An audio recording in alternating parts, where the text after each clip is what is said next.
Planet exploration.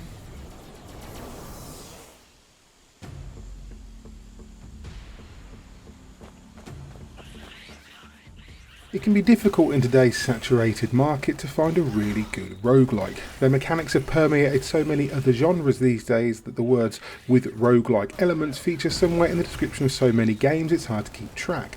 But now and then you get a game like Anvil Vault Breakers that seems to know exactly what it wants to be and implements those elements almost perfectly. Which is not to say that Anvil itself is a perfect game, it's not, there are issues. But as an indie game by a fledgling developer, it's a fantastic example of something that does exactly what it says it's going to do.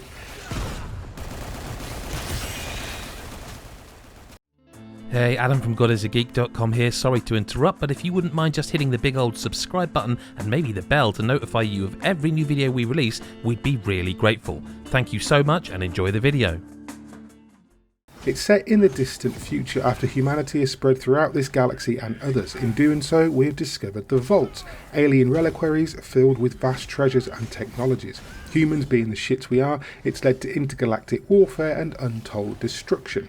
The titular Anvil is a deep space agency that creates breakers, remote-controlled battlesuits designed to allow safe exploration of alien worlds and the uncovering of vaults.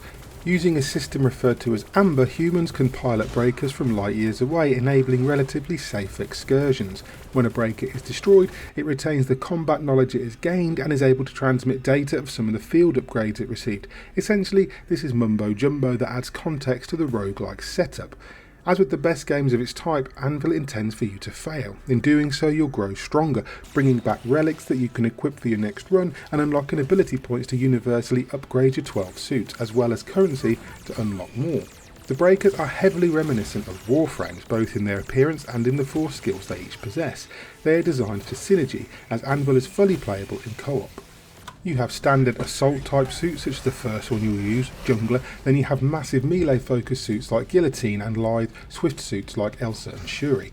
Some have heals, others have massively offensive abilities, others can drop buffs on the entire party or use skills to crowd control enemies. There's no direct control over your breaker's skills as there's no individual progression, the skills are what they are. Rather, you learn ability points that slowly strengthen your breakers, increasing their health and damage output for example.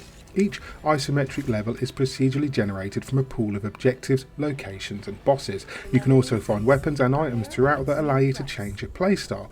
For example, you may start with an assault rifle but find twin Uzis, a sniper rifle or various shotguns. Weapon pickups only last for the run you're on though.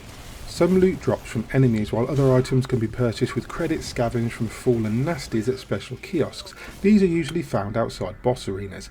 Gear upgrades are scattered all over each stage while you can increase your skills in a similar style to the ones seen in Hades. Upgrades to skills might improve cooldowns or add new effects like health regen or damage over time to enemies. While Anvil doesn't have the most unique setup, the game feel is just superb. Special abilities feel weighty, the enemy design brings it close to bullet hell level at times, and the variety in locations and objectives feels decent, although more will likely be added.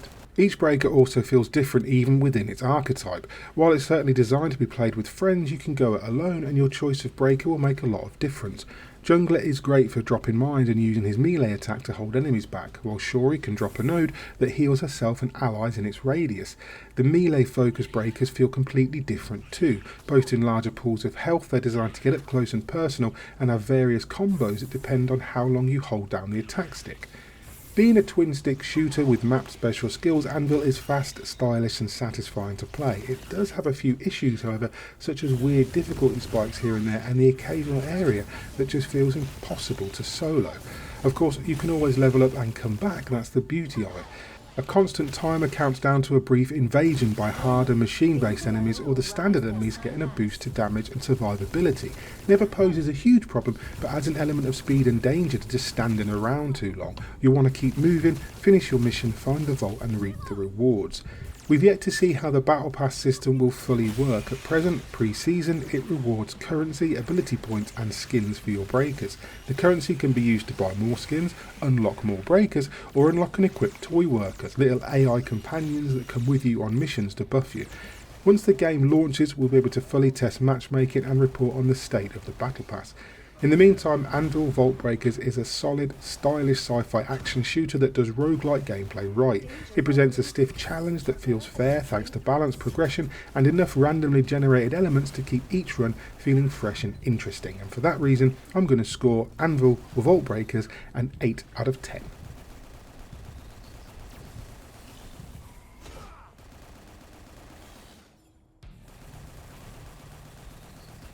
Hi there, thanks for checking out our review. If you enjoyed it, please hit like and subscribe, maybe tag that bell icon too so you're kept up to date with everything we post going forward. And if you want to support us via our Patreon, you can go ahead and do that. We really appreciate everything that you guys do for us. In the meantime, I've been Mick Fraser for God is a Geek. That was a review of Anvil Vault Breakers from Action Square, and you guys have been lovely. Bye.